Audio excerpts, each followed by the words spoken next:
This week on the agenda, Brics 2025. In the wake of the summit in Rio, just how loudly is the voice of the Global South now being heard around the world?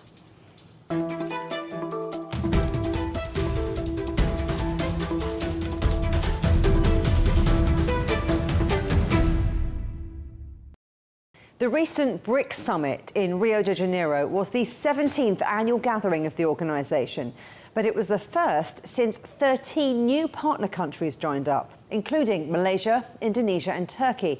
And matters were largely overshadowed by Donald Trump's threat on the last day of the meeting to impose a further 10% in tariffs on Brics members for what he called anti-American policies. So just where does this leave the voice of the Global South?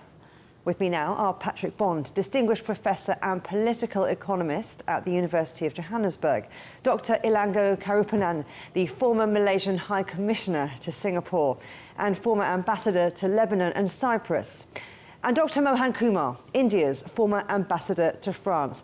Great to have all of you on the agenda. Patrick, let me start with you, because this was the first Brics summit since that recent expansion. How do you think that maybe changed the dynamics?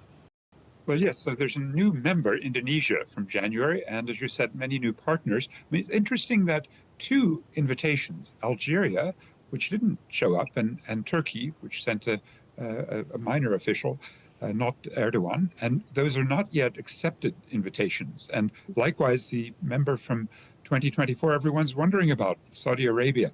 Still not clear. Is it a member of the Brics or is it still siding with Donald Trump? So there's some uncertainty. Certainly a new partner, Malaysia, and the Prime Minister Anwar Ibrahim stood out for giving maybe the most dynamic speech and bringing a certain maturity. And, maybe the other new member from last year, Iran, under attack last month from the United States and Israel, getting pretty much no support. 11 days it took before there was a sort of statement of concern from the Brics foreign minister. So I think this is an indigestion problem. Egypt and Ethiopia fighting against South Africa for, debating about the UN Security Council membership.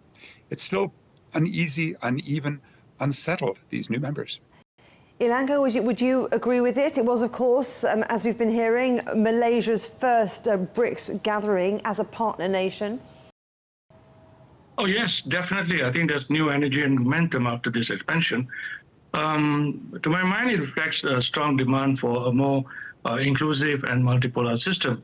But from my country's perspective, attending for the first time as a partner country, it is also a moment for careful observation. While the Prime Minister, has been on record saying that we see Brics as the new frontier, domestic agencies such as the Trade Ministry and Foreign Ministry realistically working out the cost-benefit analysis of Brics. So it is important to us that at the end of the day, Brics delivers what we want, which is potential benefits and development, needs of Malaysia and the region as well. Mohan, let's pick up on something that Patrick mentioned just there, that the meeting took place against this backdrop of very real geopolitical tensions. Where do you think that this gathering has provided maybe a sense of direction for the group? I think I will make 3 points, really. First thing is that there was a lot of Cassandra-like predictions that if the grouping becomes large and unwieldy, it would lead to a lack of consensus. So the fact that they have been able to adopt a leader's declaration on the basis of consensus gives the lie to Cassandras. And I think, frankly, the Brics has done a better job perhaps than G7, which was hardly able to say anything about Ukraine or about the attacks on Iran. So in that sense, that surprised me. The second thing I would like to say is that because a number of other fora are not performing, whether it is the UN Security Council, the non-aligned movement is dead and gone. So there is, I think, a felt need for countries belonging to the global south to do two things. One, they want to hedge their bets and spread their bets, if you like. They do not want to put all their eggs in one basket. Second, I do believe they are seeking a multipolar world, and in any case, the US Secretary of State Marco Rubio, in an interview in February, acknowledged that the unipolar moment was an aberration and that we are in any case proceeding towards a multipolar world. So I see this as an expression of multipolarity. I see this as an expression of countries wanting to hedge their bets. I also see this as countries representing global South, which have, I think, finding a forum to express themselves on a full range of issues confronting the international community. Well, we're talking about confronting the international community, and something which almost overshadowed Brics, and certainly something the markets were chattering about, Patrick, was when Donald Trump announced these additional tariffs for Brics nations and those who aligned with the Brics for what he called anti-American policies. What do you think he meant by that? Yes, I think, Justine, he's really talking about the threat of de-dollarization, because he's made this case on 8 other occasions. And indeed, in his cabinet, he expanded upon that. And he said, oh, the Brics are broken and there's only a couple left. Well, he's not paying attention in 2 ways. One, the Brics are growing and are more popular. But secondly, the de-dollarization agenda isn't real. There's a bit of trade finance. The Brics New Development Bank hasn't expanded properly. They've actually put Russia under its sanctions, just like Western financiers, starting in March 2022. And so there's a lot of storm and drang. There's a lot of misinformation about what Brics represents. So if you look, for example, at what is sometimes called multipolar, a desire for a fairer set of multilateral institutions and power balances, you'll actually find the Brics promoting the IMF, promising more funding, that is the International Monetary Fund and World Bank, and in the World Trade Organization, which the US has been wrecking. And it's that, let's say, elephant in the room. Unfortunately, not enough spine in the Brics political statement. They couldn't mention the United States, couldn't mention Donald Trump, but he is wrecking so much of multilateralism. The United Nations Framework Convention on Climate Change and the World Health Organization. He's walked out of the AIDS cuts. The U.S. aid will kill millions, apparently, 18 million by 2030, according to a new Lancet published study. And the other destruction in world finance and trade means, I mean, we're asking this question in Johannesburg, host of the G20, does Donald Trump really belong in this space of multilateralism? Or maybe we should have a G19 here. So let's then talk about Brics' response to all of that, Ilango, because Brazil's President Lula called those extra threats of tariffs irresponsible. China also wading in, saying Brics only advocates inclusivity. How do you think that the bloc is going to respond to Trump? Well, I would like to take from what Dr. Mohan also mentioned, Brics, I think at the core of it, it has shown this time and time again. Its interest is about, the global South, trying to make sure that, members of the global South have an equitable system in which they have a say, in which they can participate and, benefit from. So I think Brics would certainly want to avoid confrontation or escalation in remarks to those threats. So I think we have to see those statements of the, the Brazilian president in the context. I mean, leaders have a certain audience that they need to satisfy too. So I think those statements have to be seen in that context. But I think at the end of the day, the interest of Brics is to emphasize inclusivity and to keep dialogue open. So I think that is probably the favored way that Brics is most likely to respond to Trump, because at the end of the day, a confrontation is not going to lead Brics to the direction that he wants to go. Benefit for its members, in the global South speaking. And there's also, for countries like Malaysia and, others as well, we also recognize that, Brics is important to us because it offers an opportunity to, hedge against external, shocks. So it's certainly not in our interest, at least, to escalate them, through confrontation. And on that role of Donald Trump in the new world order, in a multi-polar world, I mean, what do you think, Mohan? Because President Lula also said the world has changed. We don't want an emperor. I think if you assume that power is getting dispersed in a way that was not available when you had a unipolar moment.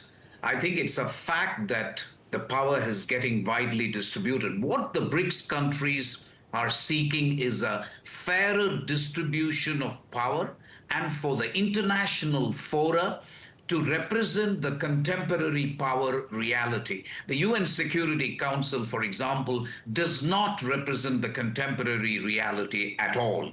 And there are others like the IMF and the World Bank, which are crying out for reform.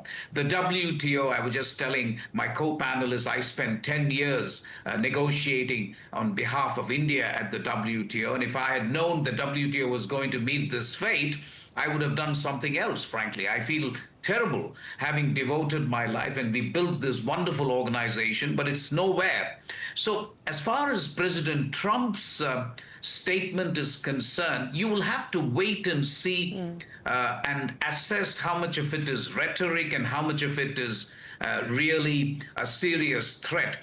If the idea is for countries in BRICS to replace the dollar as a reserve currency, that could be conceivably interpreted as an anti-American act. I mean, India is certainly not seeking a replacement of the dollar as the reserve currency. Some countries may do that in the BRICS, but I don't think every BRICS country will subscribe to that. On the other hand, if BRICS is advocating more trade on the basis of national and local currencies, Mercosur has been doing it for ages. So this is not something new, frankly. So that could be done. So we will have to wait and interpret what is anti-American, because I cannot believe that mere participation in the BRICS will attract a tariff of 10%. That doesn't make sense to me. We'll have to wait and see. But I think it has got to be on the basis of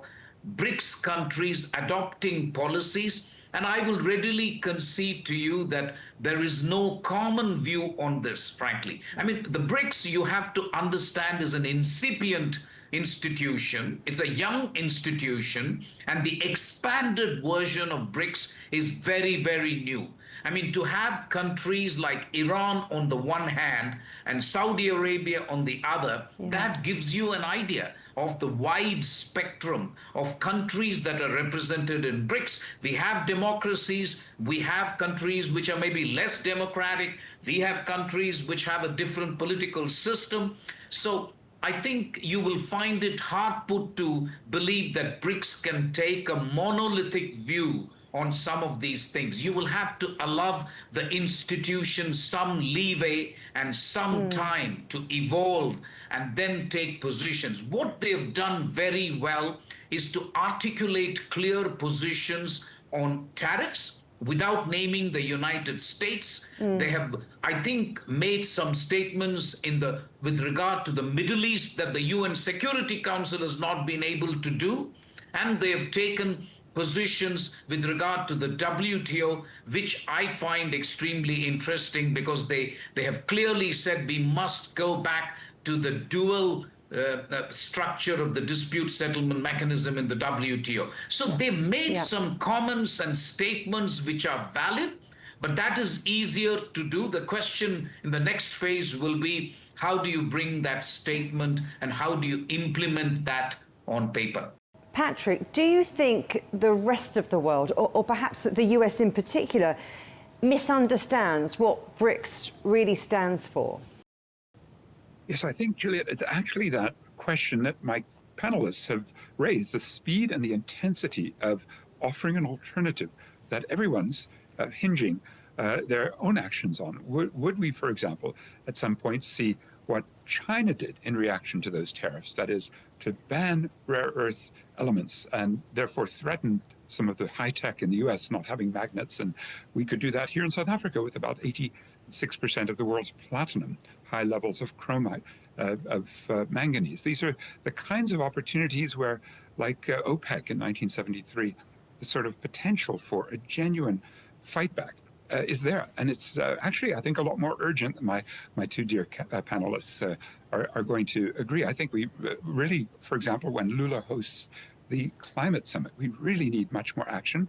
And we know Donald Trump is a climate denialist and the extent to which he's involved in any of these will be for sabotage. And him hosting the G20 next year is terrifying for genuine multilateral reform. And so therefore, I think we actually need to see the BRICS do more of what people think it would do.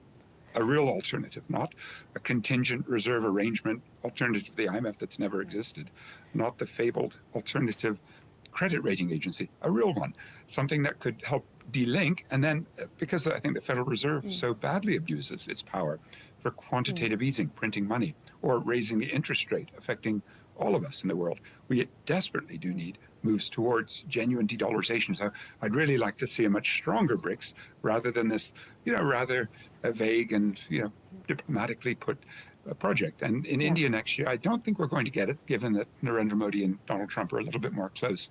Maybe with the G7, with the tensions there, and some of the Europeans against Trump, there may be a better hope for a different kind of alliance that can really challenge some of these injustices and the climate catastrophe and public health, pandemic preparation, and all the rest of it.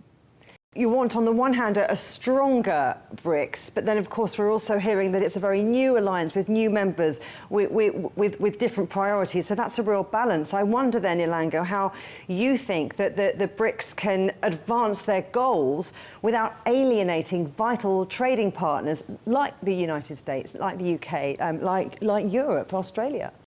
Well, this is the Southeast Asian in me speaking now, I think BRICS can advance its goals by emphasizing complementarity. And this is the kind of approach that ASEAN members have always advocated, looking out for space or avenues for complementarity rather than confrontation.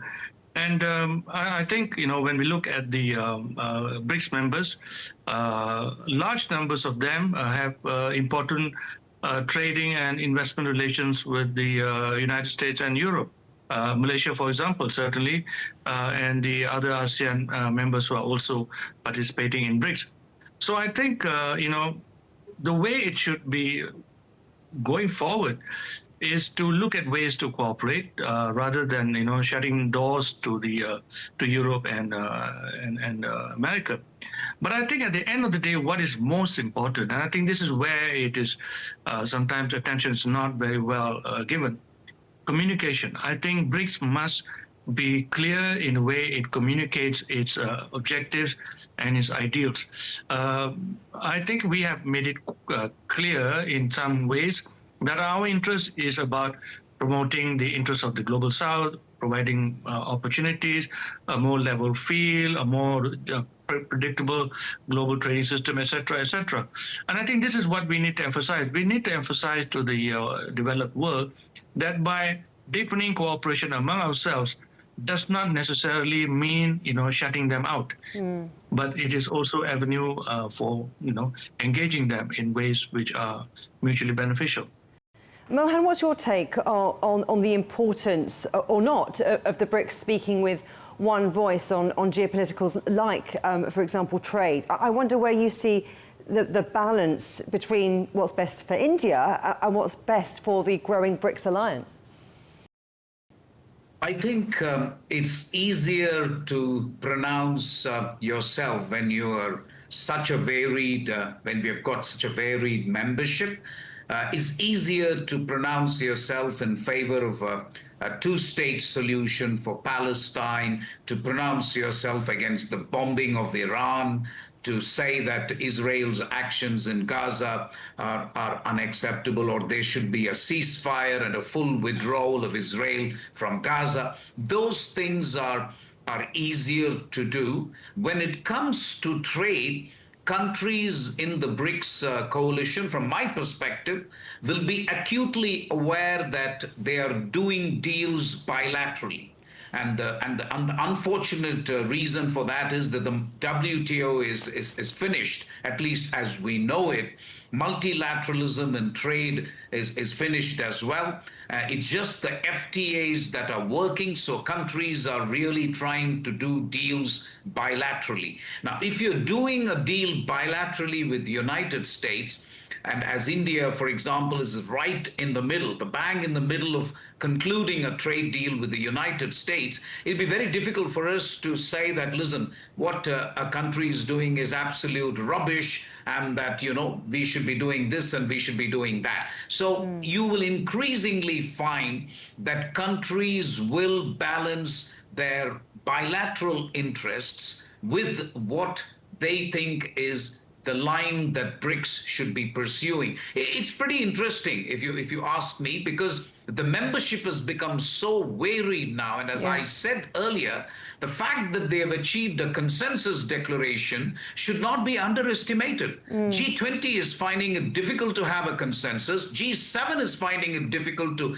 get a consensus on anything. UN Security Council has wound up, in my view. It doesn't get a consensus on anything. UN General Assembly has become a ragtag talking shop. At a time like this, I would argue the BRICS hasn't done too badly. I certainly had my own doubts, and I thought the final declaration is a bit long for my liking, if you ask me. I mean, I wouldn't have liked it to be 5 paragraphs like the NATO declaration, but at least 20, 25. But this goes on to something like 125 paragraphs. I was looking at it. It took me a good 3 hours to go through the entire BRICS declaration. It's very long. But having said that, I think it's quite remarkable that they have been able to pronounce on every single challenge that the international community is facing without exception. They're talking of AI, they talk of cyber crimes, they talk of terrorism, they've talked of trade, they've talked of Gaza, they've talked of Iran, they've talked of Middle East, talked of tariffs. What more would you want from a new international organization? I think it's been fantastic from that point of view. So, Patrick, what do you think? What more could we want? I mean, following on from the summit, where do you see maybe the main pressure points? Because some members prioritise economic cooperation more than others, for example. I mean, that's right, Juliet. I think the point Mohan is driving at is that they've got good talk, or they can, we have a phrase here, talk left, walk right. The problem is it's not really implemented, for example, on concern about the genocide of Palestine. That was a word that Lula used, that South Africa uses, but the rest of the BRICS wouldn't use. And I think the main dilemma for, a pressure point, as you ask, geopolitically, that West Asian, the Middle Eastern conflicts with the likes of UAE and Egypt, very much sub-imperial allies of the US, and then Iran sitting on the other side.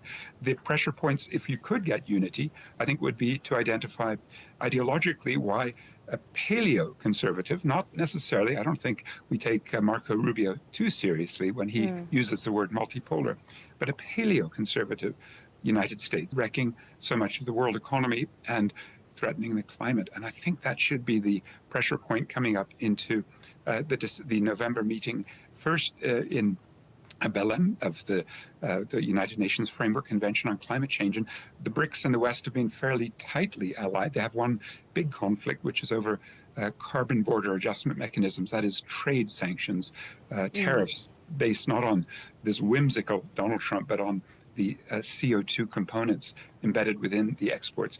And then secondly, we've got the G20 here, as I mentioned. And I think there's so little that it appears to be underway, given that the U.S. sabotages at every point. And it is quite urgent before, we have another 3.5 years of Donald Trump to come up with a more unified world, saying that there are just too many things he's done, withdrawal of emergency food aid, AIDS medicines, ending of climate support, too many things that the rest of the world has to pick up on. And we have to find a way to punish, maybe through a sanctions movement against the United States that, like China threatened with the rare earth minerals, really could hurt them. Yeah. So look, we're talking about trade, critical minerals in particular. We talked about climate change and the voice that BRICS could have on that. Let's talk a little bit more about the Middle East, because that certainly came up at the summit. Ilango, as a former ambassador to Lebanon and Cyprus, I wonder what your perspective is, what role you think BRICS might have in helping bring peace or smooth things in the Middle East. Well, I think the fact that BRICS has been able to, have a common position on the importance of, respecting international law and, in addressing the situation in the Middle East, I think it's a great, contribution by Brics. Remember that Brics, represents about half the world already. So I think it's a very strong voice, and I think it is probably the strongest contribution that Brics can make. And I think the other organizations which which see their role as complementary to Brics, such as ASEAN, would find it easy to build on what has been mentioned here in their own statements. The ASEAN ministers, for example, are meeting in Kuala Lumpur today and over the next few days. And I'm sure they will also be referring to the statement that came out of Brics in respect of the Middle East. Mohan, where do you think the real opportunity is for Brics countries to further enhance that voice of the Global South? I think South-South cooperation has taken a back seat. I used to do it as head of a think tank in India, but that can find renewed traction. I think there is so much expertise in the countries that belong to Brics. China has done an amazing job of developing itself. India has done a great job in terms of digital public infrastructure and appropriate technology. I keep saying that not every country should be looking for Rolls-Royce technology. There is such a thing as frugal innovation, which can help many, many countries in the Brics grouping and beyond. And I think climate change, SDGs, have taken a backseat. I say this with a great amount of regret. And that is something that Brics countries can start focusing. If other countries are not willing to help, climate finance, for example, is key to the solution of the problem for countries like India. So if other countries, developed countries, don't want to do that, I'm not saying all of them are disinclined to do it, but some of them are. So maybe Brics can help itself meet the tremendous climate change challenges that the developing world and the global south is facing. And finally, I would say also financing of development for SDGs. Look, truth be told, we are so off track when it comes to SDGs that the 2030 agenda is going to become a sad joke, frankly. Getting rid of extreme poverty, halving the level of poverty, achieving gender parity, good life, or well-being, good, decent work, all of those goals are going to be difficult to achieve for the global south. And therefore, if Brics can find a way through the new development bank and by mutual help, if we can get the countries going again in terms of getting them back on track to achieve the SDGs, that would be great for Brics and for the world. Mohan Kumar, Patrick Bond, Ilango, Karuppannan, thank you all very much. You can watch every episode of The Agenda in full on CGTN Europe's YouTube channel. And for exclusive extra content from me, my guests and the rest of the team, don't forget to check out The Agenda Show on TikTok. Coming up on a future agenda, are we heading for a blockbuster summer at the movies? We'll find out if anything can beat Ne Zha 2 at the global box office.